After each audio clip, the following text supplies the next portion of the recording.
What's up, people? This Richie Rich back at you with another show. I got a special guest on tonight. We're gonna talk about credit score. We're gonna talk about finances. We're gonna talk about whatever y'all want to talk about. We're gonna learn together. Can you introduce yourself to the people?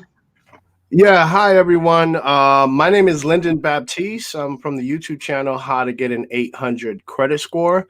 And basically, on our channel, we talk about ways to increase your credit score, how to build credit too, also as well, especially if you're looking to get approved for a mortgage. It's very important to have good credit. Also, like if you want to travel, at a lower prices, almost for free, practically. There's people right now traveling for free to several different countries. So that requires good credit too, also as well. And if you wanted to get approved for loans or mortgages, lines of credit on the business side or the personal side, I mean, good credit is where it's at. That's where it starts pretty much. And you need that in order to live a better life. And, we have done tons of research and, found that people, in the bad credit category, go through a lot of issues that is really unfortunate. You know what I mean? A hard time finding a decent apartment in a decent neighborhood, having to pay a high deposit to move in, probably sometimes even paying higher rent too also as well. And then they're dealing with like higher interest rates on everything, and car loans. When you go to a dealership, try to get a car because the bank just flat out denied you. But you went to a dealership, it could be like a buy here, pay here place. Them payments are very, very high. Compared to someone with good credit that could just maybe walk into a bank and get the loan at a very low interest rates and have low payments every month. So it means a lot. Having good credit is very important. People with bad credit actually end up spending a lot more money in life, just to live. Okay. And it's always beneficial to everyone to increase their credit score, to build credit, to also as well, and to aim for excellent credit. You're the, even if you're the type of person, you may be a Dave Ramsey fan. I don't know if all of you heard of Dave Ramsey before, but he's very popular on YouTube. Too, he has a huge following, and he doesn't believe in credit cards at all. He's like one of those people that believes credit cards are evil. But I tend to differ with him too also as well. I mean, they can hurt you. Credit cards can hurt you if you don't know how to use them right. If you're not educated, if you haven't educated yourself, I should say, on how the proper way to use credit cards. Yes, credit cards can definitely damage your life in general too also as well. And I was one of those people, when I was in college.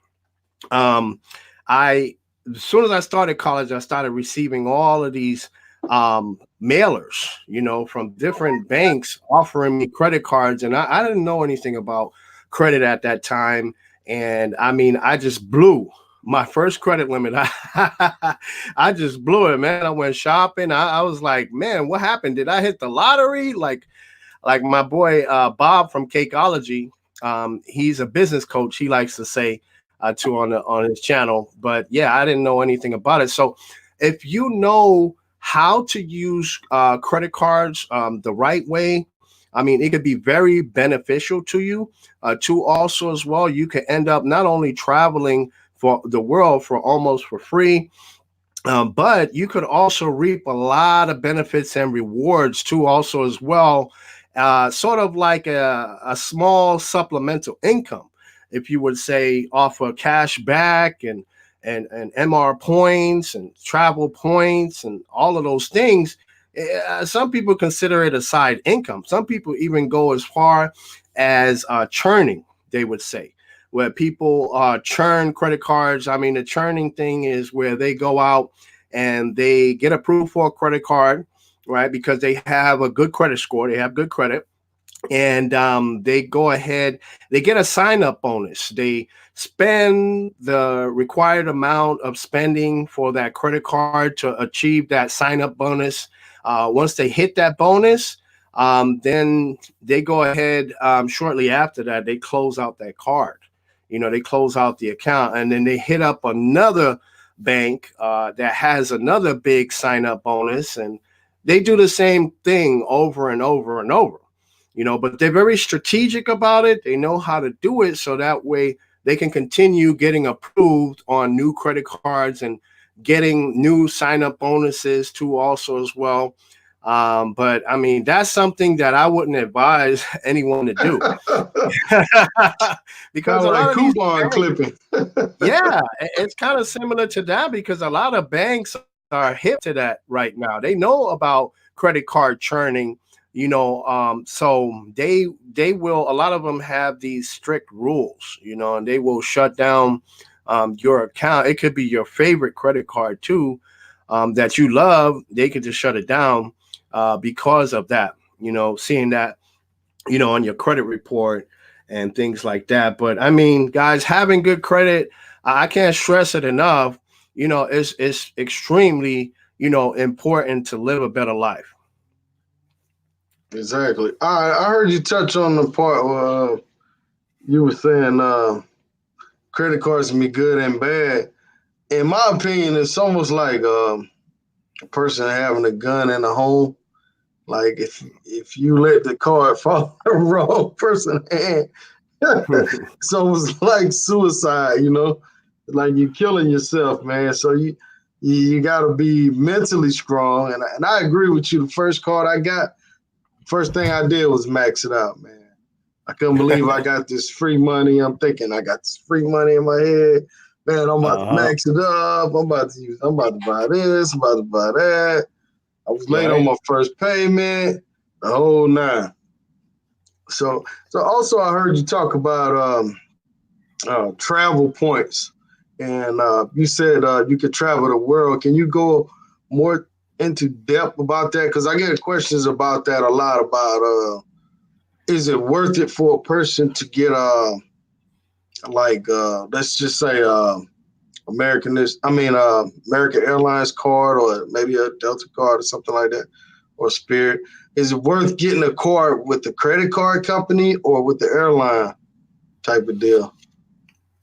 Um, well, basically traveling, using travel rewards points, you definitely want to check out the credit card and the rewards that it has to offer to also as well. For example, you have the Chase Sapphire Reserve card, and that has like a $450 annual fee.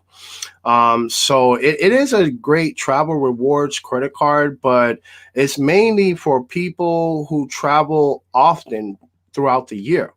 Like if you only travel maybe one or two times every year, then that's not the card you want to aim for.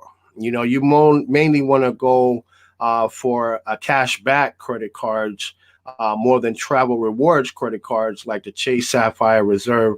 The Chase Sapphire Reserve also, if you do travel that much, you can actually make a profit, earn a small profit off of using that card, because there's a lot of benefits, to using that card that will not only help you break even from the $450 annual fee that you spend every year, but you will also earn more on top of that too, also as well. So you definitely want to check out that credit card, whatever credit card you plan on getting. As far as for travel, you want to check out its benefits, its rewards. Too, you want to go through the terms and conditions in full and make sure that that is something that is going to benefit you. And basically, travel rewards credit cards are similar to other credit cards in a way that you want to go for a credit card that basically applies to your particular lifestyle. Like I said, if you travel frequently, then you want to go with the Chase Sapphire Reserve, right? If you don't travel that much, then cash back A cashback credit card may be good for you. There's several cashback credit cards out there, depending on your credit score. And each credit card has a particular requirement as far as what credit score you need to have as a minimum, and what type of credit history or credit profile that you need to have showing on your credit report in order for them to look at your approval for that credit card too. For example, the Chase credit cards, they have what's called a 524 rule, right? And the 524 rule, basically all it says is that if you have 5 accounts, credit accounts open within the past 24 months, then Chase will not approve you for any one of their credit cards. Now, that is not a spoken rule that Chase actually tells you over the phone. And they don't write that anywhere on their websites either. But people have found out about this rule from crowdsourcing information on several websites, like online, on the myfico.com forums, the credit group on Reddit, the credit building team on Facebook too, also as well, and several networking resources, especially YouTube. You know, a lot of the credit YouTube channels that talk about how to build credit, and credit cards too, also as well, discuss that. We actually have a video on our channel about the 524 rule from Chase, and it kind of breaks down, you know, all of their requirements, what Chase cards apply to that 524 rule, what business cards apply for it, apply to it, and also what credit cards do not apply to it. There's even authorized users, like, say if you were added to someone's credit card as an authorized user on their account, Chase counts that as a credit account, and that will be included in the 524 rule. So say if you have 3 credit cards in your name and you have 2 authorized user accounts that you was added on to someone else's credit card on, then Chase would see that as you having 5 accounts open. And if that was in the last 2-year period, then, you know, you do not qualify for any of the Chase cards right now. I do possess a Chase card myself. I got one on the business side, but I just started using it. Matter of fact, it's the Ink card. I believe that's the name of Ink. What is it? Ink Rewards or something? Ink. Yeah, I think that's a business card. You talking about the Chase Ink card? Yeah. So I just started using it. How is that versus like, okay, I'm gonna put it out there. I had a Spirit card. I saw somebody dissing Spirit, but how will I get more rewards using that card versus Spirit? I'm not too familiar with the Spirit card, but I know the Chase Ink card is a business card too, and it offers a great sign-on bonus. Let me see if I remember. I'm not sure if it's like 100,000 points or somewhere in that area, but it's a lot of points that they offer you as a sign-up bonus, and there's cash back along with that too.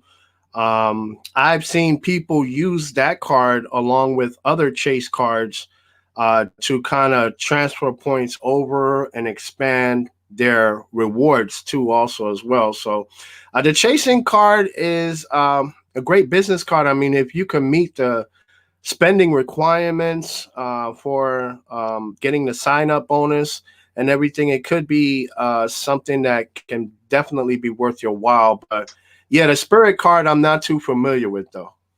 All right, they saying Spirit is the truth, but I got a whole nother story about the Spirit points, and we'll share that on another vlog. But okay, it'll take out too much time, man. But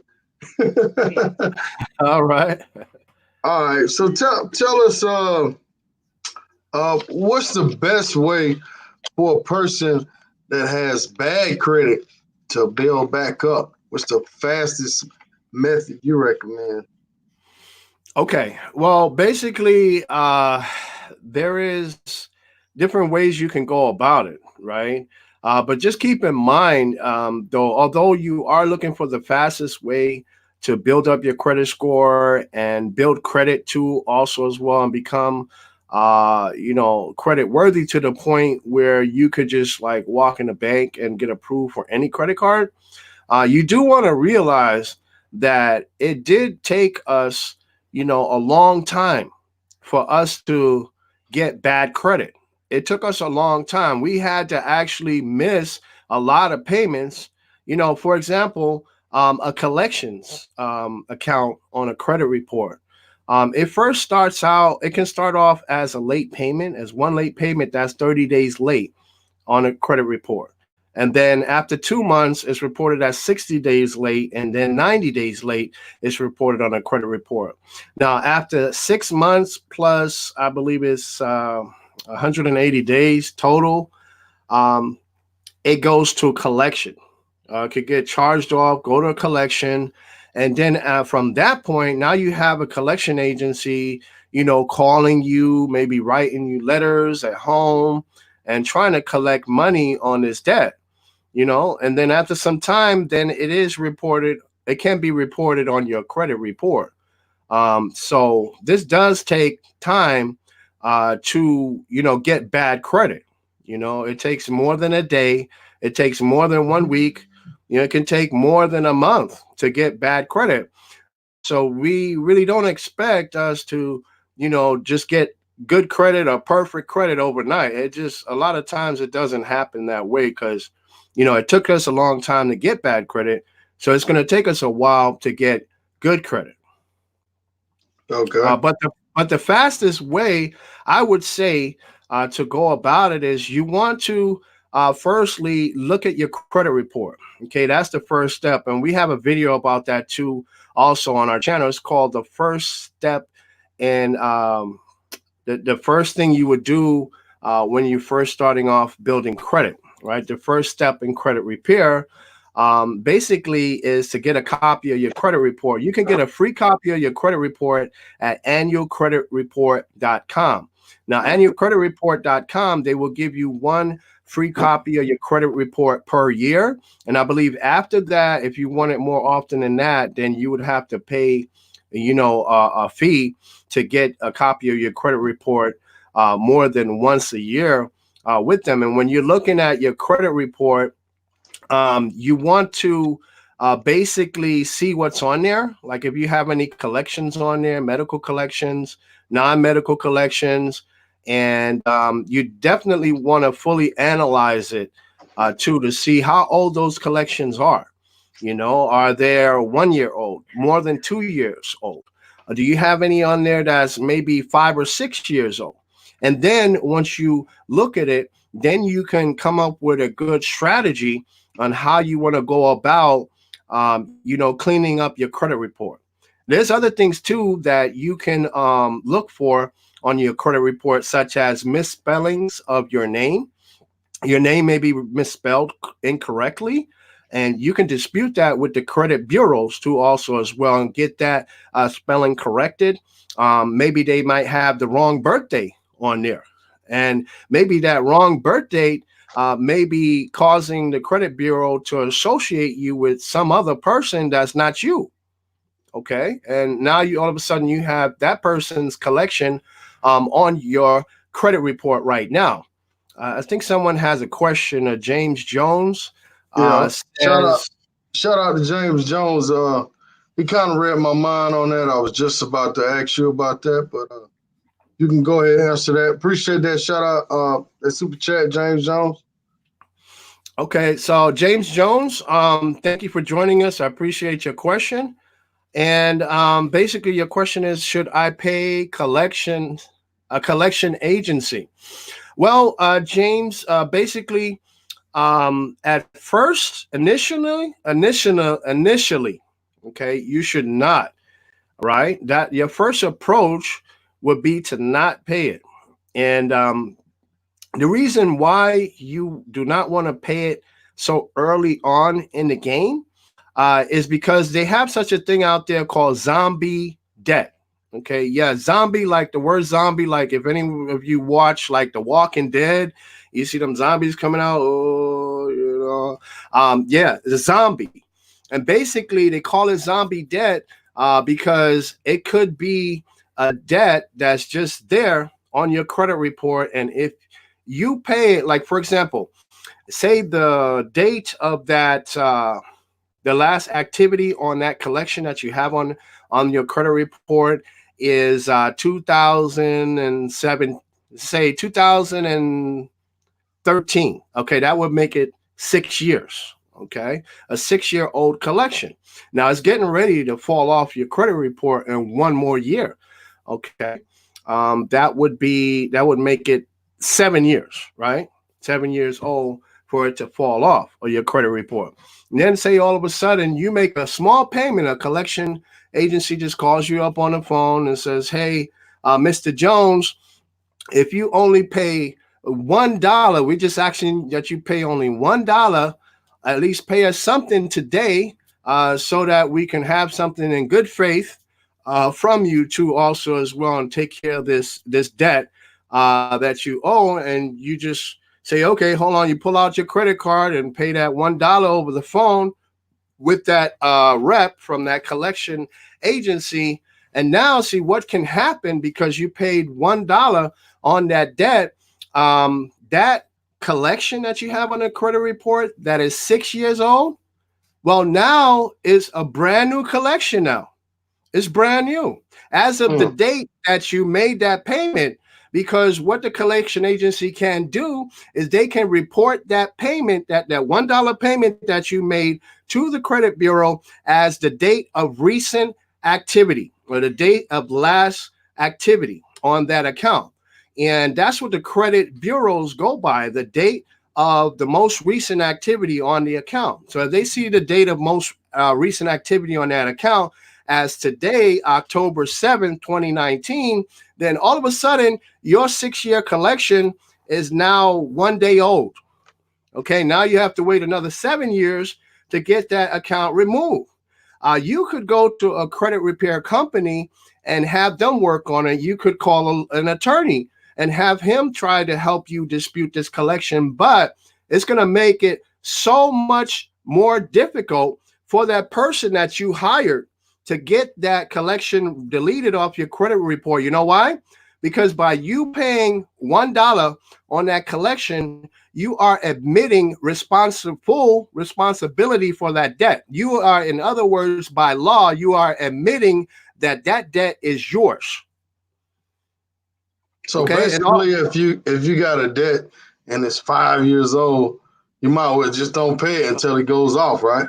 yeah, you might as well, just don't pay it. I mean, I'm not saying that you should just go around, running up credit cards and not paying it, and just not paying any collections or anything like that, because it does hurt, somebody's business. Okay, it hurts somebody's company out there. Somebody's company is hurt by you not paying that debt. Okay, and that puts food on somebody's table out there. Okay, but what I'm saying is you want to do what's best for you and your particular situation, too, also as well. So that way it's easier for you to get these type of negative collections deleted off of your credit report. So that's why if you watch a lot of YouTube channels, out here where they tell you never pay collections, that's the reason why they're telling you that. Okay, because they have done the research, they have done the case studies too, also as well, and they know that if you pay a collection, you could end up with that particular problem, and it's very difficult to get out of that situation. To also as well, once you pay the collection down. Now, I would say there is an exception, however. Okay, and the exception is that you can call that company on the phone and you can ask them to make a pay for delete agreement with you. And what you would do is basically call them up and say, well, hey, I'm not admitting that this debt, I'm not saying that this debt is mine. All I'm saying today to you is that if I pay the full amount of this debt right now, will you delete this off of my credit report?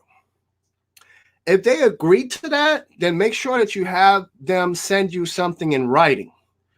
Okay, because if they decide not to delete it for whatever reason, all you need to do is bring that letter where they agree to delete it, and mail it.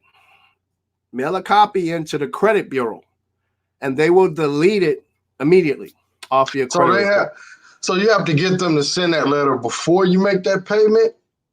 I would say yes. Yes, I would say have them send that letter before you make that payment. I mean, some collection agencies I've heard of, I don't remember the name of this one particular one, they have it on their website and the frequently asked questions. I believe it's portfolio recovery. Someone that told me about that. They have inside of the frequently asked questions on their website stating that if you pay a collection, that they will delete it automatically off of your credit report. I don't know how true that is, but it's coming from a very reliable source too. So, All right, shout out to Cakeology. I hope I'm saying that right. He says, "Cream team, baby, peace and love." 800 on fire. Appreciate that super chat, brother. You got any questions? I'm gonna look for your question. If y'all do a super chat, try to throw a question in there. That way I can ask them and you can get your question answered. But I appreciate the support. Appreciate it, brother. For sure, for sure. Yeah, Bob. Hey, what's happening, Cakeology? How you doing, brother? I'm glad that you were able to make it today. And Bob also has his YouTube channel called Cakeology. He talks about how to build business credit. That's his what he specializes in. He's a Okay. business coach. Yeah, we also had him on our channel too, also as well. We talked about the power of having great business credit along with personal credit too, also as well. So it was a very great topic that we had discussed there too, also. Okay, we Shout got out to another. James Jones, man. Appreciate it. Go ahead, you can read it. Okay, James says, "What are trade lines, and should I accept one?" Okay, now glad that you brought that up. Thank you for that question, James. And trade, as far as trade lines is concerned, there are primary trade lines, and there are also authorized user trade lines too, also as well. Primary trade lines are trade lines that are in your name. They can be any, excuse me, they can be any credit account. Okay, they can be a credit card, they could be an installment loan, it can be a charge card, it could be a department store card. To also, those are primary trade lines because they are in your name. Authorized user trade lines are not in your name. So when they say trade lines, basically they're just talking about a credit account, basically. So should you accept one? Basically, I'll give you an example, right? If you have a Capital One credit card, you have a trade line. Okay. If you have a Chase credit card, you have a trade line. If you have a department store credit card, a Macy's or a Sears card, you have a trade line too. If you have an installment loan or mortgage, you have a trade line. Okay. All those are considered trade lines, but I think you're more talking about an authorized user trade line, I believe. Should you accept one? It all depends. If it would benefit you and your credit score, yeah, definitely, go for it.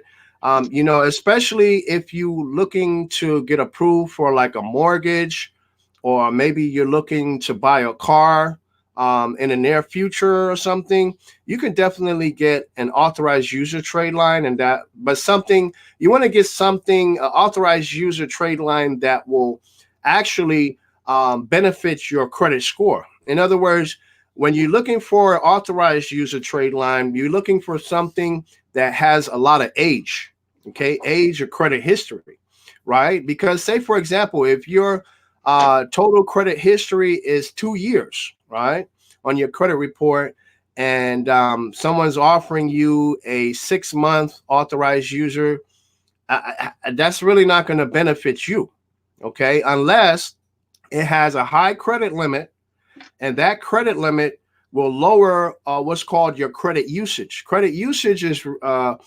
category on your credit report that the credit bureaus use to calculate your credit score. And that accounts for 30% of your credit score. So the total highest credit score right now is 850, right? An 850 credit score. So 30% of 850 is the maximum amount of points that you could earn in that category, credit usage. People call it credit utilization.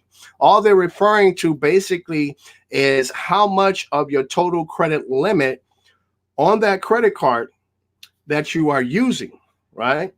So basically, if the credit limit is $100 on that credit card and you're using $10, then that's 10%. Your credit utilization is 10%. Okay, what I recommend to a lot of people is that they keep their credit utilization under 7%. Okay, because I know a lot of people say, keep it below 30%, but there's a reason why they say keep it below 30%, and that's because anything over 30% will affect your credit scores drastically, and it will cause your credit scores to drop by a huge amount of points. Okay, and you don't want to do that. So 7% or lower is great. I mean, a lot of people with 800 credit scores, they say, just pay it off in full, right? And that's good too. You can pay it off in full too also as well. Some people have said that they found higher credit score increases or more points added to their credit score by leaving a 1% usage or 2% on there. There's different opinions on that, but you just have to find out what's best for you. And what I would recommend is every month do a little experiment with it. Maybe 1 month try to pay down your credit card to say 1% of your balance.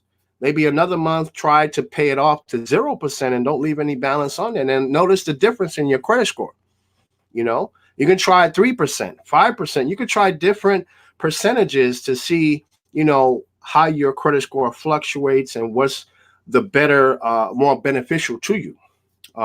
So basically, when you're choosing an authorized user trade line, you're looking for two things. You're looking for age, more age than the age of your credit history. And you also looking for, if the age is not there, it may be younger than your total credit history, then you're looking for a credit limit high enough that will lower your total credit utilization. And that's huge because that's 30% of your credit score right there. If you lower your total credit utilization, then your credit score will just go up. It could go up by many points too, actually. Okay. So I'm here in Atlanta, man, and they call this like scam capital of the world, man. So you tell me, man, I see a lot of people saying that they can fix your credit score, they charge you X, Y, Z. What's your recommendation on using people like that? Or is that something that someone can do on its own? Like they can just write the bureaus themselves? Or do they really need a guy like that or what? Well, basically, I believe a lot of people, they sign up with credit repair services because either they don't really have the time to sit down and write all these letters to credit bureaus, dispute with creditors, all of these processes they need to go through with disputing these collections from their credit reports, that they choose to hire a credit repair company. Or some people just don't want to deal with the disputing at all. They just want to outsource this, have someone else handle it. Kind of like a plumber kind of thing. If a pipe breaks under your sink in the kitchen, It's like, I mean, do you know enough to go in there and put it on a tool belt and go under the sink and fix it? Or maybe you know enough to go do it, but maybe you just don't have the time to do it, because you got something else going on right now. So you just find somebody online or in the yellow pages, look them up, call them and pay them, and he comes and fixes it for you. So it basically is the same thing. Credit repair, you can also do it yourself. If you have the time to sit down and write letters to credit bureaus and dispute them, you can definitely dispute it yourself. They have a lot of laws and information pertaining to disputing things on your credit report. There's what's called the Fair Credit Reporting Act, or FCRA, they call it. And there's several chapters. There's a 609 chapter that applies to that.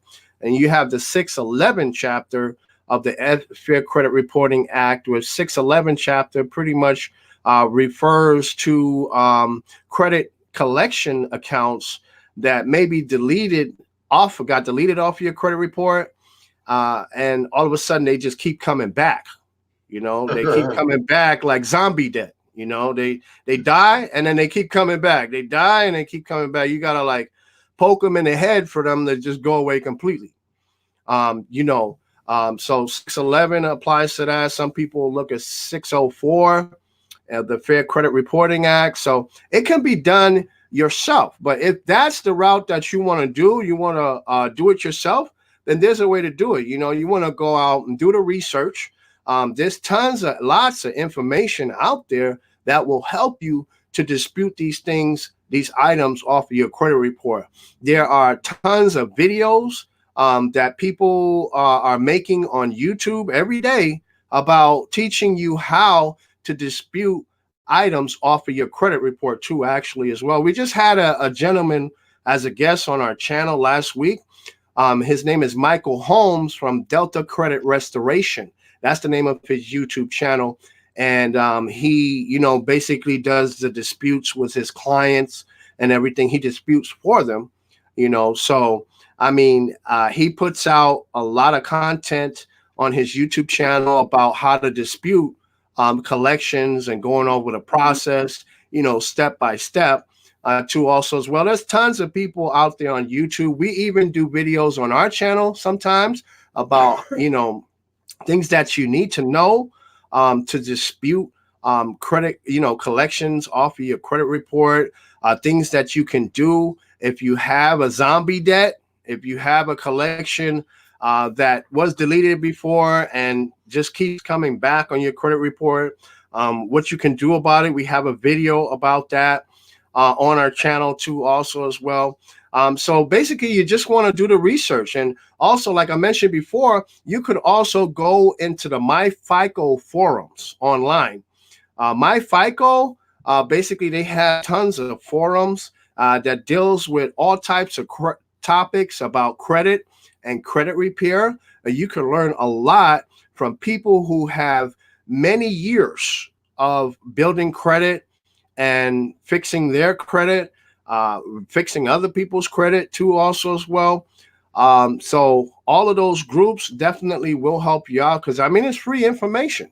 It's free information. You don't have to go out there and spend $1,000 on a course to learn all this stuff. Okay? Yeah, you don't have to go to a $5,000 seminar and go all the way to Las Vegas to see some man stand up on a stage and explain this all to you. You can learn right here on Richie Rich too. Yeah, you can learn all of this stuff. Go on YouTube, go on MyFICO forums, go on Reddit, go on in the credit building team on Facebook, go on our YouTube channel. You can learn all of this stuff. Speaking of your channel, I want to post a link up right now to those who have subscribed to his channel. Go over there, subscribe to him, man. He got everything over there from credit scores to mortgages and the whole nine. So I'll go over there and check him out.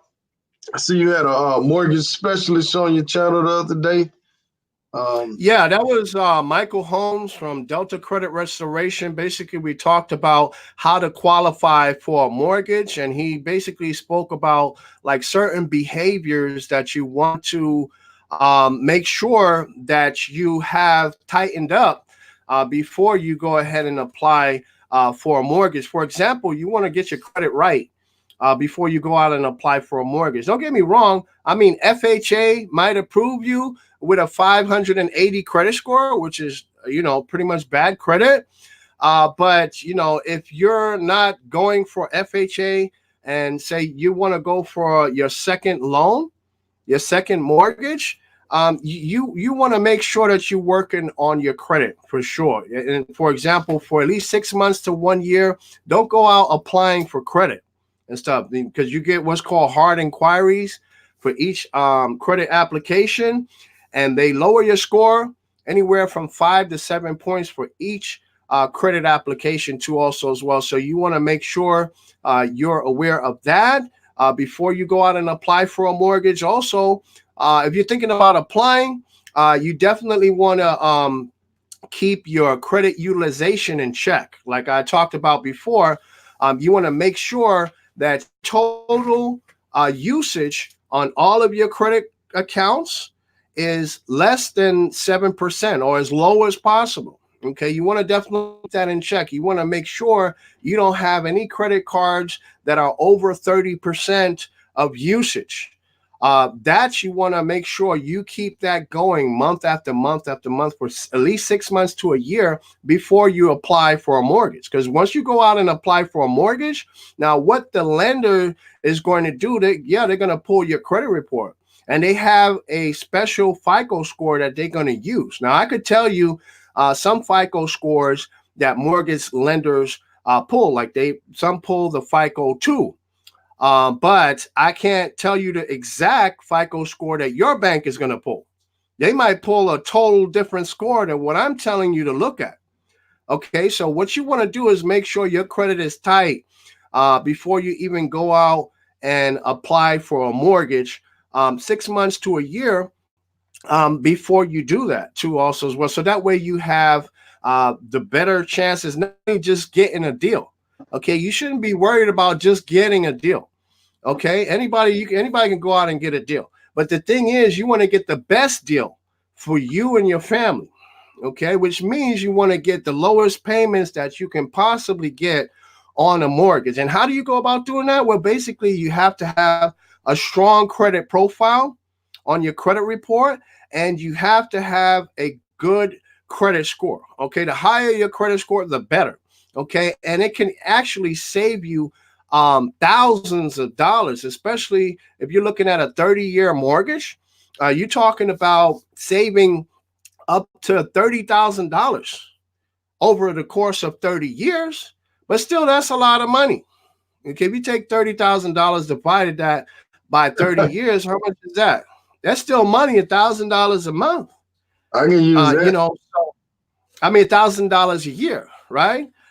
So you definitely want to make sure you get your credit right. If you're the type of person that just don't like credit cards, and like you're a Dave Ramsey fan where he says, "Oh, credit cards are evil," this guy right here, you can. Yeah. Well, you're going to have a harder, more difficult time on getting a good credit score. There's still things that you can do, though. However, you can go to Experian. You can go to Experian.com, right? And go to Experian.com. They have this new program. It's called Experian Boost, right?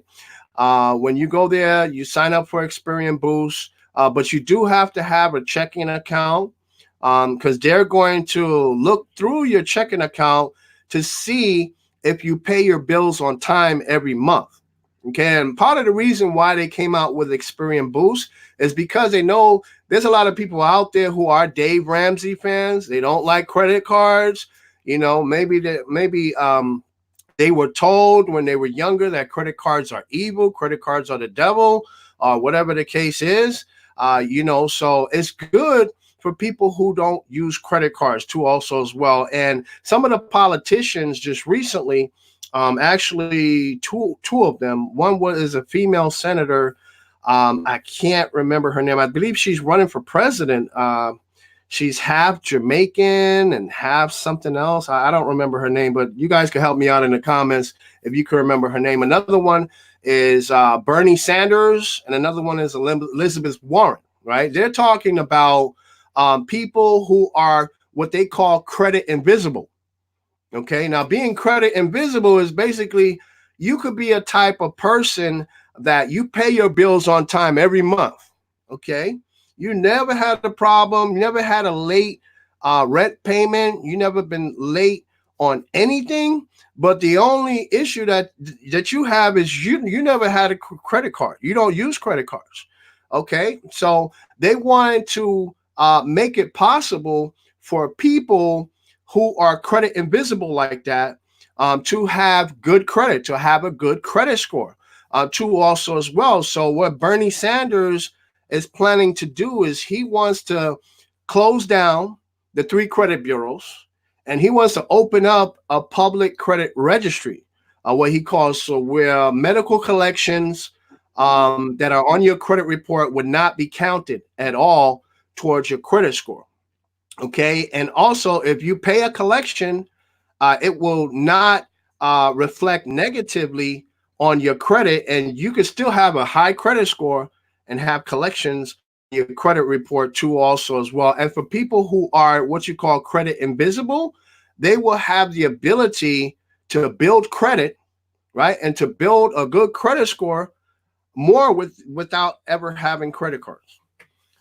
So you can build credit without having credit cards, but it is so much more difficult to do it. It's so much easier to just go out and get a credit card. You don't have to get a whole lot of credit cards. You can have like 1 or 2 of credit cards, okay? And you can still have an excellent credit score just by having those 2. Maybe you just only use 1, right? But if you think about it this way, right? If you have a bank account, you have a checking account from your local bank, like a Wells Fargo bank account, and then they give you a debit card. You go out, shopping, and you use your debit card to buy an ice cream cone for your girlfriend, or you guys go to a restaurant to eat, you pull out your debit card again, you pay for the food, right? But what is that debit card giving you? Do they give you any cash back for that? They give you any rewards, any points, so that way maybe in a year from now, you could fly from here and take your girlfriend with you to Japan for free and stay in a high-class hotel room for almost free? Is your bank debit card going to do that for you? So you saying it's best to use the credit cards on pretty much everything to get the points? Yeah, pretty much. But you want to use it the right way. Don't just use it to get the points, right? Just use it to supplement or replace your debit card, okay? Because you want to think of your credit card as if it was a debit card. Just forget that it says Visa on it. Just forget that it says Chase on the top or Capital One on the top, right? Just think of it as if it was a debit card, and you use it the same way. All the things that you spend money on normally every day, every month after month, use your credit card and earn points and cash back from doing so. I'm not telling you to go out and just because this credit card, offers you a $500 bonus if you spend $5,000 in 3 months, to go out and spend money on extra stuff that you don't need, on things that you don't normally buy. And I'm not telling you to do that at all. Okay, what I'm telling you to do is just do your normal spending that you have always done month after month. You know that you have paid your internet bill, on time every month, and you use your debit card, right? You know that you go shopping in Walmart every month and you spend $500 in food in Walmart every month. You know that you take a Lyft ride to work every day and back home every 5 days a week. Instead of using your debit card, use your credit card for all of those purchases. And you're spending the same amount of money that you spend using your debit card. Only difference is that your credit card company is paying you money to spend with them. That's what they're doing.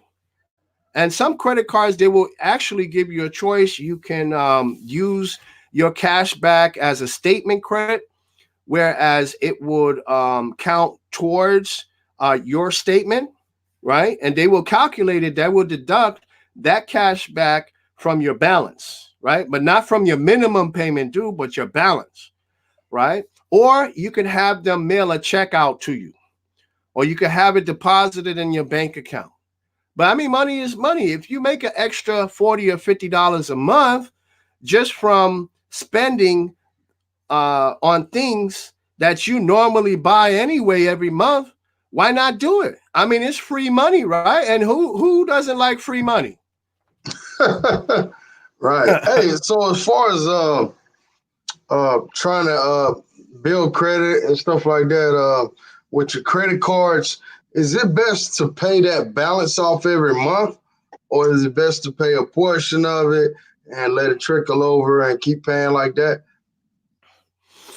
I would say, I would experiment with different, amounts. In other words, 1 month you could pay it off in full and leave zero, no balance at all on it, right? Say another month you could pay it all the way down and leave only 1% of your total credit limit on there. Okay. For example, if your total credit limit is $100, then you would leave only a balance of $1 on there, right?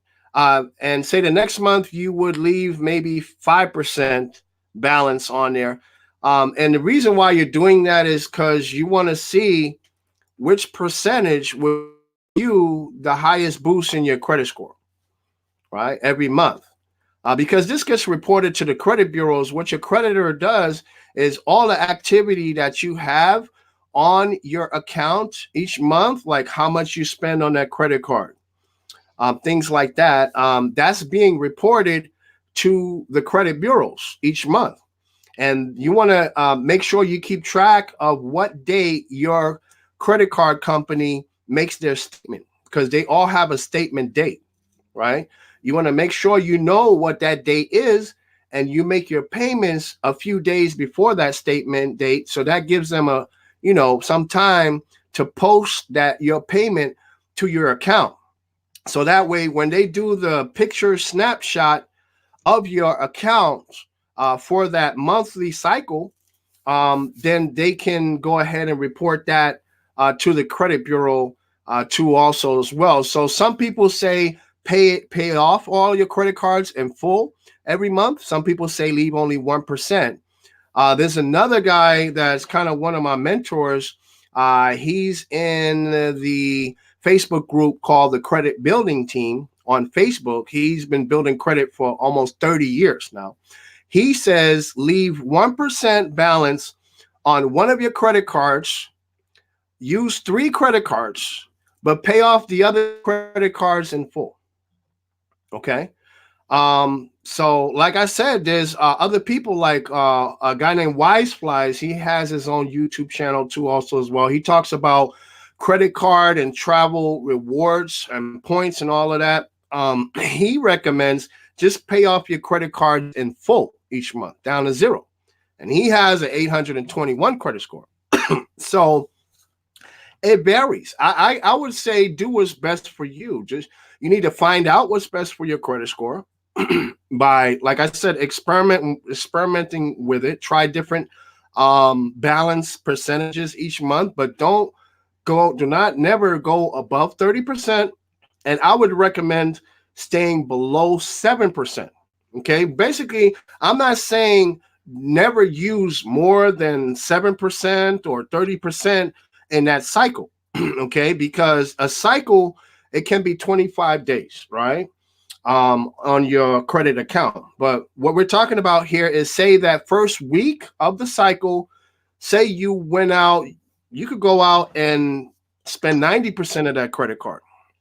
Okay. Say if your credit card's limit is $100, say you spent $90 of it in that first week, right? You still got like almost 4 weeks until your payment is due. And they're not going to report until to the credit bureau till after that and make their statement on your account. So you could pay that off the following day. The next day, you could pay off that $90, right? And then when you go back on your credit card account online on their website, it will post to your account a few days later saying that, you paid the $90 back that you spent on that card. And now your credit limit is back up to, your available credit now is back up to $100, right? You could do that every week. Some weeks say you just spent the whole $100 limit, right? But you want to make sure that it's all paid down to whatever percentage that you're going to leave on there before your statement closing date. Okay, and a statement closing date, like I said, is when the credit card company takes that snapshot picture of your account for that month and basically what they're going to report to the credit bureau is what percentage of your total credit limit is left as a balance on that day that they take the snapshot picture. Okay, so all those weeks, the first week, the second week, and the third week where you spent 90% of your credit limit or more, it's not going to reflect, it's not going to show on that statement. Okay, they may report what's called your highest balance, right, that you ever had on the card, but your highest balance does not affect your credit score in any way, because that's not one of the criteria that the credit bureaus use to calculate your credit score. One of the credit criteria that they use is credit card usage or credit utilization, and that accounts for 30% of your credit score according to FICO's scoring model, right?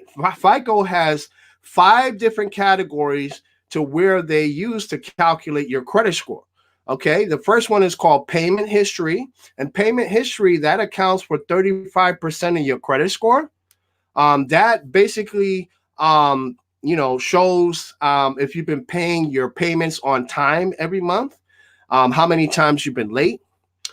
They take that into consideration. When is the last time you've been late? How many accounts you have late payments on, and how many late payments do you have on a single account? Okay, so that accounts for payment history. Okay, now credit utilization I already talked about, and also they go by what's called length of credit history too, also as well.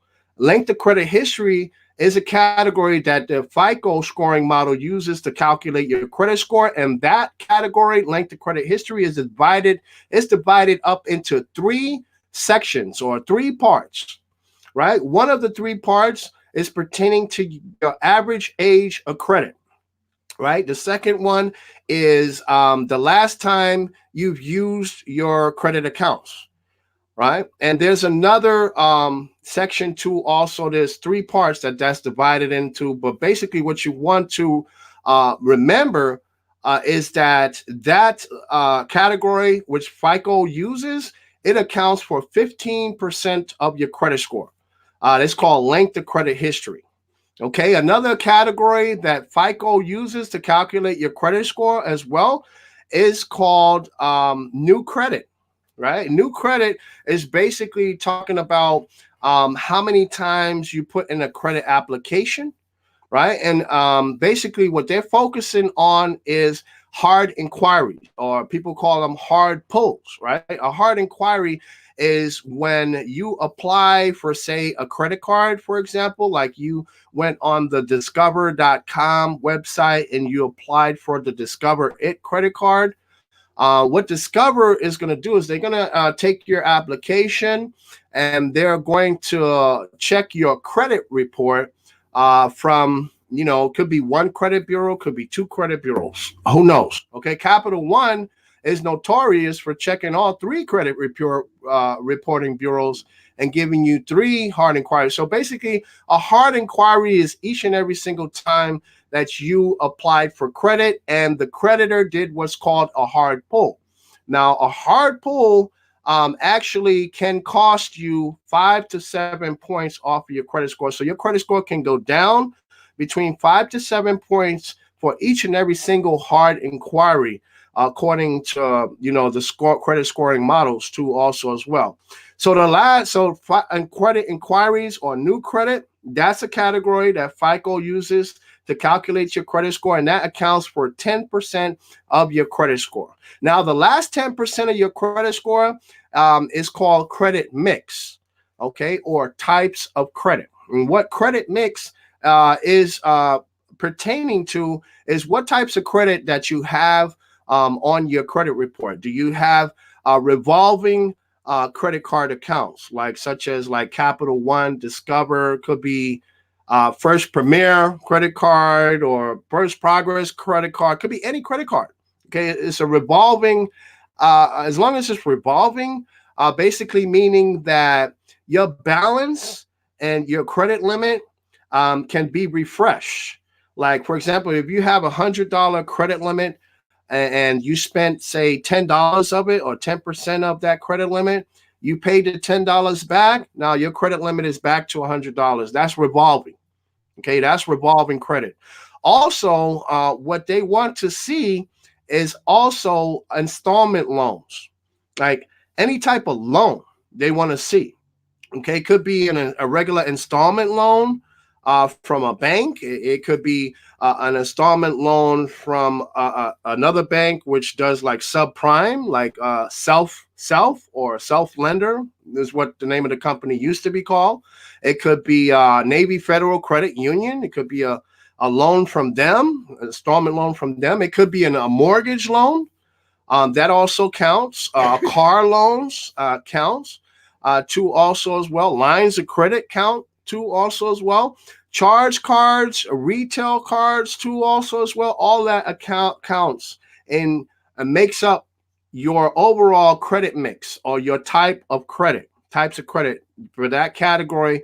And FICO calculates your credit score using that as 10%. That represents 10% of your credit score. So basically that 10% of the highest credit score, which is 850, that means that the highest amount of points that you can ever receive in that category credit mix is 85 points. That's the highest. Okay. So if you have on your credit report, say you might have a Capital One credit card, right? And then you have another credit card. You have a Discover It credit card, right? Those are both revolving credit accounts, right? But if you don't have any installment loans, maybe you don't have any charge cards, then you're not getting the full points that you could be receiving from that category of credit mix, which accounts for 10% of your credit score. And the full amount of points is 85 points. So basically, FICO uses 5 categories to calculate your credit score: payment history, credit usage, new credit, and credit mix.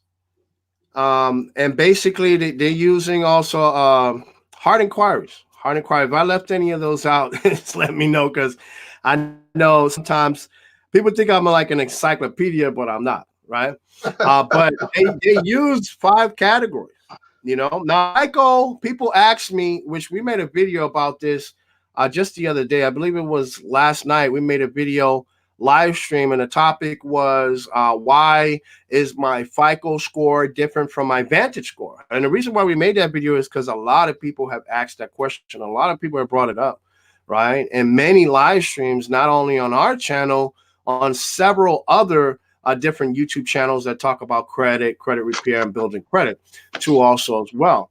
One person might have a high FICO score and a lower Vantage score, right? Or vice versa. One person have a high Vantage score and a low FICO score and wonder why. Why is it that my FICO is higher than my Vantage, or vice versa? Well, basically, what we talked about in that video last night is FICO and Vantage, they both have similarities, right? Now, the 5 categories of credit, both of them will grade your credit score on those 5 categories. But the difference is that some of those categories are more have more weight with FICO than they do with Vantage. Right now, when I'm talking about Vantage scores, I'm talking about what you see when you log into your Credit Karma account, or what you might see if you log into your Credit Sesame account or your Wallet Hub account, and you just want to check basically that's a Vantage score, what they're giving you right there. So I mean, like credit utilization, for example, FICO to FICO is 30%, right? That they're gonna, that they get you on your credit score for credit usage, how much of your available credit that you're using each month. But now for Vantage Score, they look at that as 45%. That's extremely huge to them. 45%, that weighs a lot heavier with the Vantage scoring system than it does with the FICO scoring system. Now, certain things like age of credit, which is 1/3 of length of credit history category, which is 15% of your credit score. Vantage sees that as a higher priority than FICO does. Okay, and also Vantage Scoring Solutions, which produces your Vantage score, they look at mortgage loans or late payments on mortgage loans more harshly than FICO does. So there's a lot of differences in how each one of those companies calculates your credit score. Okay, and that's the reason why someone's FICO score may be different than their Vantage score. All right, I wanted to ask you a question about someone recently asked me on the job.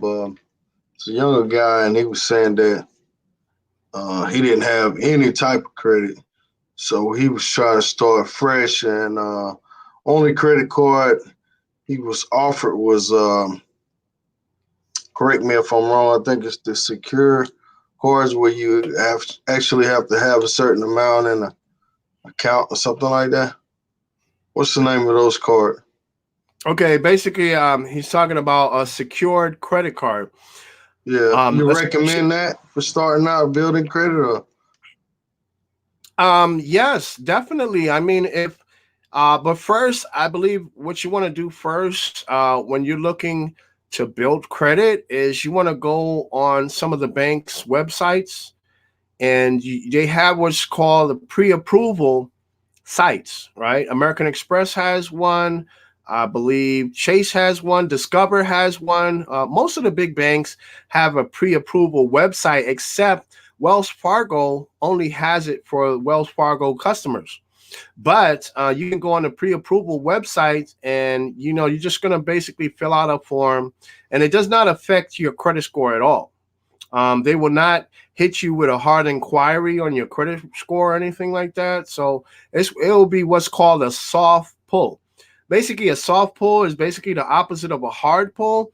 A hard pull is where you would see a hard inquiry on your credit report, and the credit bureau will deduct 5 to 7 points from off of your credit score. Whereas a soft pull, the credit bureau will not deduct any points off your credit score at all. It will not harm your score whatsoever. So you can go on that pre-approval website and fill out the form, and they will let you know if they have any offers for you in like a few seconds. Actually, it doesn't take long at all.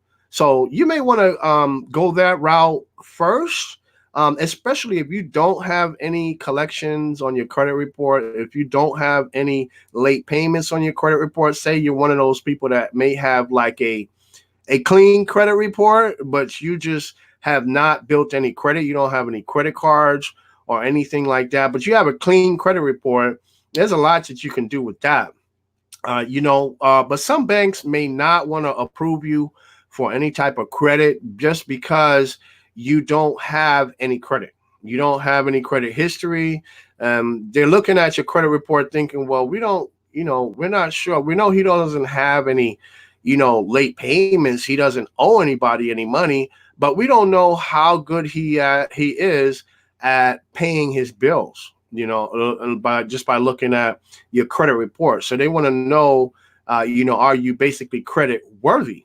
And the only way to become credit worthy in their eyes is to start building credit, to establish credit, and having a secured credit card is a good move. A lot of the big banks have secured credit cards that you can apply for.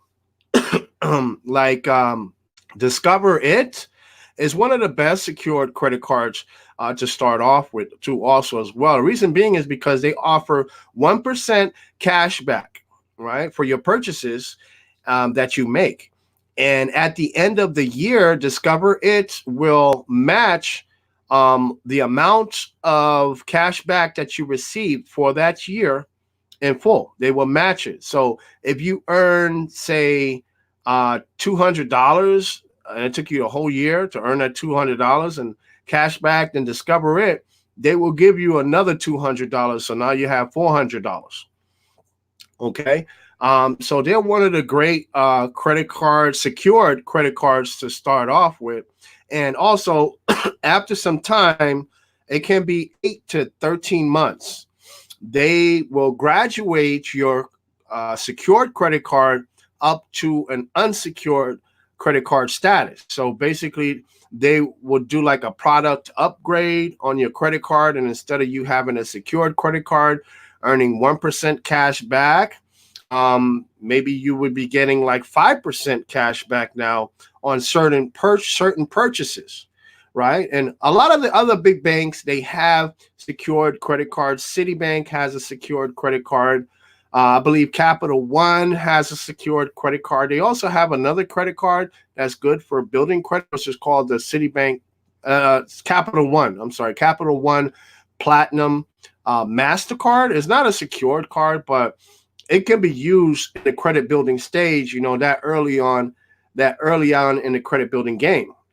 And there's other banks also have good secured credit cards too, also as well, that you can take advantage. If you have a bank that you like to use a lot, you can also ask your bank too if they have a secured credit card too, and maybe they may have a pre-approval. Ask for pre-approval. That's what we want to ask for, or pre-qualify, pre-approval. But pre-approval is better than pre-qualify too, because it doesn't. Pre-approval, it doesn't hurt your credit score in any way by them checking to see if they have a credit card offer for you. Now, if you're one of those people that you had a hard time getting approved for a Discover It secured credit card or any secured credit card from a big bank like Citibank or Capital One or any of the big banks, you just they say they all denied you for a secured credit card, right? Or you checked on a pre-approval site and they did not have any offers at all for you, not even a secured credit card. Well, you can also go to other banks, which are a lot smaller banks than Discover It, Capital One, and Citibank. You could go to other smaller banks, which are considered subprime banks, subprime lenders, and try to apply with them. Like some of them are First Premier Bank. They offer a unsecured credit card too, also as well. It may have somewhat higher fees for you, but it can build credit, and it does report to all the major credit bureaus too, also as well. There's other credit cards out there that are great secured credit cards that you can try. A lot of people say stay away from Credit One because they have very high fees. They charge interest, I believe, from the day that you make your purchase on, like daily. Stay away from Discover too. So what about Credit Karma, man? Are they pretty accurate, man? Well, Credit Karma, a lot of people say, Vantage scores are not accurate. But see, the thing is, that's not accurate because a Vantage score is different from a FICO score. It's a different credit scoring system. They use a totally different algorithm. to arrive at a VantageScore. So just because a VantageScore may be different than a FICO score, giving you two different numbers, does not mean it's not accurate. But what I believe is not accurate about Credit Karma is their pre-approval odds. Okay, when Credit Karma tells you you have good or excellent chances of being approved for the American Express Platinum card or the Chase Sapphire Reserve card. Okay, and you're looking at your credit report right now, and it says you have like 8 accounts that you had open in the past 2 years. Right? How are you going to get approved for a Chase credit card with 8 accounts open in the past 2 years? And Chase Bank will deny you a Chase card if you have 5 accounts open in the past 2 years. Okay, or you may have 9 hard inquiries on your credit report. Why is Credit Karma telling you that you have very good approval chances of being approved for the city, like the Discover It credit card, where they're very strict on hard inquiries? Okay, and if you have too many hard inquiries on there, according to discover.com, on their website, they made a blog just recently. And inside that blog, I believe the title of their blog was "How Many Hard Inquiries Are Too Many?" According to discover.com, they believe that 6 hard inquiries within the past 2 years are too many. Okay, so that tells you something right there. So a lot of people who have been denied a secured credit card from Discover It, and they called back what's called the reconsideration line. And the reconsideration line is basically just a phone number that you would call as part of Discover It, where you would get a live representative to talk to about the reason why you were denied that credit card, right? And they would tell you, a lot of times they will tell you why you were denied. And a lot of times people get denied the Discover It credit card because they have too many hard inquiries on a credit report. Okay. But when you're just starting out building credit, right, that's one of the best cards I believe to have is the Discover It credit card, because there are not too many credit cards that will not that there are credit cards that will give you a chance that's out there, but they may be subprime lenders. For one, and also another thing is they may not pay you cash back. They may not give you nothing, okay, for none of your purchases, no benefits, no nothing. And on the other hand, they may just charge you high interest and fees, okay, and a high annual fee every year too, also as well. And there's not a whole lot of credit cards that will actually pay you cash back, especially if you have bad credit. Right. So, I mean, but some people have been denied even a secure credit card. I mean, you'd be surprised by that. That's like kind of like walking into a bank and telling the bank manager, hey, I'll give you $1,000. Just give me a credit card that has $1,000 limit. So I just want to use my own money to establish credit. But you would be surprised how many people are getting denied. Yeah, a lot of people are getting denied just for a secured credit card. Man, that's crazy, man. All right, so well, let me say this. We're getting towards the end of the show. So guys, if you want to leave a question in here before we get out of here. But one question I got for you is, do you build credit off of like utilities and stuff like that? Do they report as far as credit goes? Yes, you do. You can build credit with utilities because the reason being is because the FICO scoring model, which was created by Fair Isaac Corporation, is the most widely used credit scoring model used by lenders today. For example, if you go to apply for a mortgage, it's a very high chance that they will be looking at your FICO score. Um, but there are some lenders that do look at your Vantage score to determine whether or not they're going to approve you for that loan too also as well. Um, so, Richie, can you remind me of your question real quick? I kind of like. Well, we was Sorry talking about that. about utilities. Oh, utility. That's right. That's right. Yeah. Okay, utilities.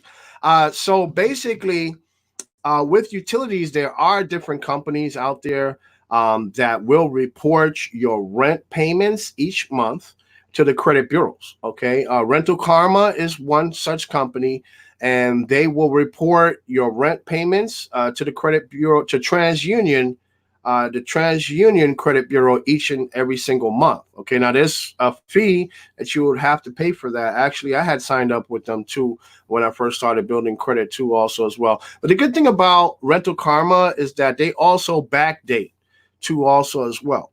So what I mean by backdate is that they will report up to 2 years from now until the past, like 2 years ago, of your rental history. So basically, what they're going to place on your credit report is a trade line. Okay. And basically, it's going to say that you've been paying all your payments on time as agreed.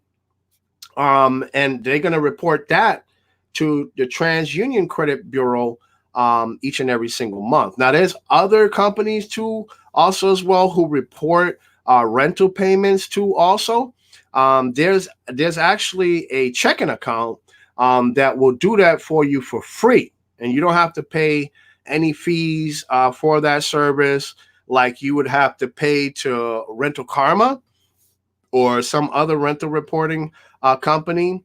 And the reason being is because they want you to become to bank with them. Okay. They want you to bank with them. And it's called Dave's checking account. We also did a video about that on our channel too, also as well. But you do have to set up direct deposit with them, with your employer. Okay. And as long as you set up direct deposit, open up a checking account with Dave's checking account online, then they will sign you up to receive free rental reporting every month to the credit bureaus. And that can actually help your credit scores, your Vantage scores. It can help your FICO 9 scores, because FICO has a scoring model called FICO 9. Wells Fargo Bank uses FICO 9. Some other banks may use FICO 9. Pink Lady Barbara told us on our live stream that the bank that offers the AAA credit card, they use the FICO 9 scoring model to look at when they approve people for the AAA credit card too, also as well. So, I mean, Vantage is important just as much as FICO is important too, also as well. That's why, checking your Credit Karma is just as important as checking your FICO score, because you really don't know if one day you're just gonna try to apply to a lender that maybe you need funds, for your business or to open a business, and maybe that lender is gonna look at your Vantage score. You don't know that. Vantage scores are checked by lenders all over the country. Not as much lenders use the Vantage scores as use the FICO, but there are lots of lenders that do use the Vantage scores too, also as well. So you definitely want to make sure that you're checking your Credit Karma too. Also, I mean, it's free.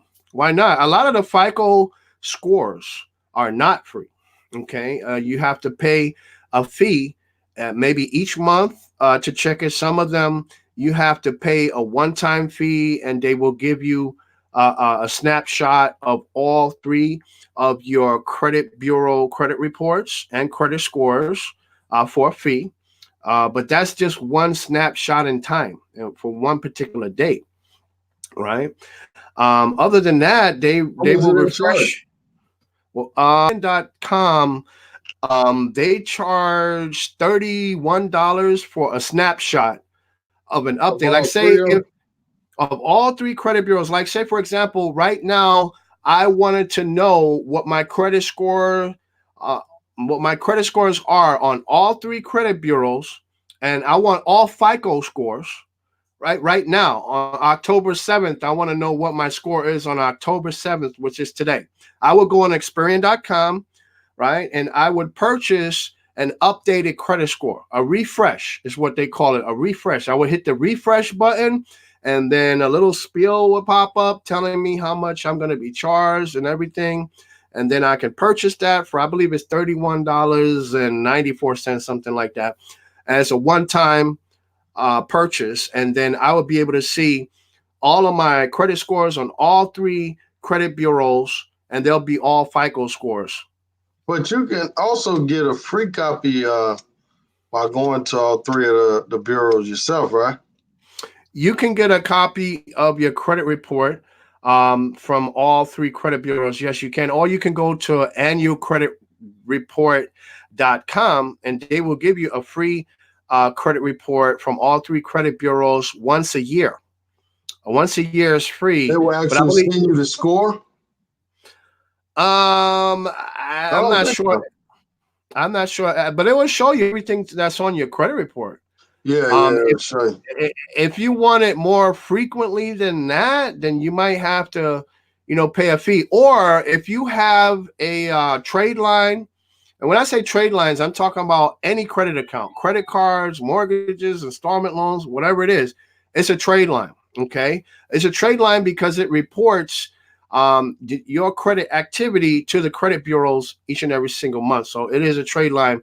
Now, if you have a trade line, for example, like Fingerhut, which Fingerhut is pretty good for people who are trying to build credit, right? In the beginning, maybe people with bad credit, maybe someone who's coming out of a bankruptcy or something like that, something drastic. Fingerhut will give you a free FICO score. Okay, that's where you can get it for free. Experian.com, you can also get it for free, but it will not be, you know, updated like that recent. You can get one every month. Okay, so if you got one today, you got to wait a whole month until you get the next score. And then the next score is a month after that, and et cetera, et cetera. So there's ways to get that. I mean, Wells Fargo Bank will give you a free FICO 9 credit score, and that's only once a month. Okay, if you're a Wells Fargo customer, you bank with them, maybe you have a savings or checking account with them, they will give you a free FICO 9 credit score every month. You can check that, you know. And as far as utilities, also as concerned, utilities, you can build credit with your cell phone payments. Okay. Oh, really? Um, yeah, each month on Experian Boost, you go to Experian.com. There's a link there that says Experian Boost, and they would ask for your banking account information, so that way they can look through your bank account to see, if you make your payments on time each month. And I believe it's as long as you have at least three payments on a cell phone bill or a utility bill, they will count that, and you could actually get your credit score to go up, 6 points in like 5 minutes, just using Experian Boost. So yes, you can use cell phone payments. You can use other utility payments that you pay for every month. Could be a gas bill or a light bill. It could be an electric bill. It could be a internet bill that you have. I use my CenturyLink. We use our CenturyLink bill each month because we have CenturyLink for our internet, and we use that with Experian Boost to boost our Experian credit score, and that actually affects a FICO score too, also because Experian deals with FICO. On Experian.com, when you go in there, you're looking at your FICO score, so that can affect your FICO score as well as your Vantage score too, also as well. So you can definitely build credit with utilities, rent, your apartment rent payments. You can build credit with that. So they made all types of like resources for people who just don't like credit cards, right? Where they can build credit, right, and maybe get a good credit score without owning a credit card. Right. Well, hey, at this time, guys, if you hadn't subscribed to this page, check him out. He goes live. You go live every Wednesday, right? Yeah, we're live on our channel every Wednesday at 8:15 p.m. Central Time.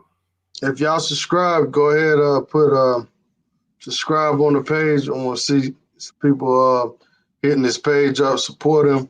He got a good channel, man. Good content. Guys, y'all really, I mean, we really need to get our credit up. I know the one guy was saying he don't use credit, but my thing is, if you got good cash in the bank and you got good credit, I mean, you're in a win-win situation. And one thing about having credit is, if you need to, let's just say you need 100 grand, but you got 50 in the bank, but you got 50,000 worth of credit. Hey, I'd rather have two things than one. So I think it's always a good idea to have good credit. So, I mean, you can run out of cash, but if you play the game right, man, you can get a whole lot of credit. Oh yeah, I think it's faster to get credit than to earn money. yeah. A lot of people, they've said, cash is king, but I believe credit is definitely queen for sure. Because a lot of people who invest in real estate, for example, okay, and they become millionaires, right? They become wealthy. A lot of them don't have just straight up cash to pay for a house. And how many people actually have $250,000 to buy a house right now in cash, right? And you can do that and not have $250,000 in cash. If you have credit, you can do that, right? That's right. So a lot of people become wealthy in real estate just by using credit. And they use the credit, they reinvest the credit, and they get a return on that credit. So they're using other people's money to make profit off of too. So yeah, it's definitely a lot of things you can do with having good credit, and life would be a lot easier for you if you have good credit. If you get good credit, life would be so much easier. It'd be easier to get into a nice apartment in a safe neighborhood. Hello. And not have to worry about somebody stealing the rims off of your car. As soon as you leave home and go shopping and come back and maybe the rims are gone or something, maybe they broke your car and stole your stereo system. You wouldn't have to worry about a lot of those things. Not saying that doesn't happen in the most safest neighborhoods, because that does happen too in safe neighborhoods too also as well. But it doesn't happen that often as unsafe neighborhoods. You know what I mean? So you can get in a... When I was in tech school, man, I had a few credit cards, man, like 4. And man, I'm telling you, man, just running them, each one of them had like $1,000 limit. And it really helped me get through. Now, when I was finished with school, I paid them all off. It took a while, but I'm telling you, man, it really helped me get through the hump, because at that time I was 18, 19, living on my own. And man, I got through it with the credit. That's real rap, so. But any closing statements you want to say to the people? I appreciate you coming on the show, and hopefully everybody learned a little bit, and maybe they can go over to your channel Wednesday and check them out on live. What's your topic for Wednesday, or what's your closing statement? For Wednesday, we don't know what topic we're going to talk about. We have like 4 or 5 different topics, but we're not sure which one of those topics we want to discuss on Wednesday. But we will know definitely by tomorrow morning, we will know what topic we're going to talk about too also as well. But it's going to be based on, either building credit, increasing your credit score. We also make videos about credit events, like things that's going on in the credit world today, too, that can affect or may affect all of us. Okay, so it will be definitely a topic in one of those three categories that we will talk about on Wednesday too, also as well. So basically, our live stream is going to be Wednesday at 8:15 p.m. Central Time too, also as well. And we do have links to follow us on Facebook. We have a credit group called How to Get Excellent Credit. You can follow me on social media too. All the links can be found at the bottom of the About section of our YouTube channel there too, also as well. Or you can email me. I mean, if you have a question about credit or how to increase your credit score, or if you should try this credit repair company or not, or should you try to do credit repair on your own, you can definitely just shoot me an email, or you can message me on Facebook. We're always in a WhatsApp group too, also as well, created by David from Travel Explore Click YouTube channel. And inside that WhatsApp group, we're always talking about travel, rewards, credit card, and etc. You can always hit me up in there too, also as well. So looking forward, to chatting with more of you more too, also as well. And thank you, Richie. I really appreciate you for giving me the opportunity to be on your show tonight. I really appreciate that. Hey, appreciate having you on, man. The guys, they've been, we talk about different subjects over here a lot, but they've been asking me to do a show on credit and finances and stuff like that. So I'm trying to do more to educate us all, man. And I appreciate you taking your time out. Your cats over there, they all worried about you. You've been gone for a minute. They like, what's going on with Pops? You know what I'm saying? But I appreciate you coming on. And make sure y'all check his page out. I got the link already in there. So y'all go and check him out. Hit him up. He got his information on his channel. Usually I try to keep my lives to closer to an hour, but we went over a little bit, but it's cool. And hopefully people will watch the replay and share the video, man. I mean, he gave out a whole lot of information in this hour and 30 minutes. So definitely rewind it, check him out. I know a lot of the guys knew their stuff in the room also. And they pretty much was like, yo, he 100, Matter of fact, they hit me up on the side like, yo, he's professional. He's right on all this, Rich. So they giving me props in the WhatsApp groups. So I appreciate the support from everyone. Y'all have a good night. Take it easy, bro. All right. Have a great night, y'all. Peace.